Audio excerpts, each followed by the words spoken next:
Bago ka mapunta sa Team Payaman, anong ginagawa mo? Graduate ako ng estudyante, yun lang. Naghihintay ng board exam. Pwede ba namin malaman kung anong kurso to? Customs Administration. Customs Administration. Yan, oo. Ginawa naman yan. Tatay ko customs. Kaya ako pinasok doon. Okay. Ayoko talaga. Sabi ko gusto ko culinary. Gusto ko culinary. Gusto mo talaga culinary? Oo, culinary lang talaga gusto ko na may pinangahawakan akong salita ng doktor na nakausap ko.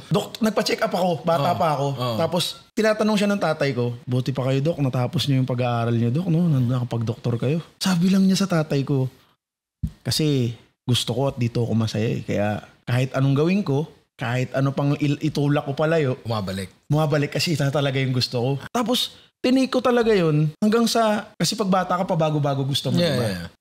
Ako naman, ang gustong-gusto ko kasi, kaya ako na-amaze sa food talaga, is yung mga bagay na pag napag-uusapan nyo ng family sa pagkainan, ewan ko kung sa bahay lang ba namin yun, laging masaya yung kainan namin sa bahay. Kasi may gathering ng pamilya. Yes. Nanay at tatay ko, nag-aaway yun sila eh. Pero, hindi dun sa hapagkainan. Laging pagdating sa kainan, masaya na sila.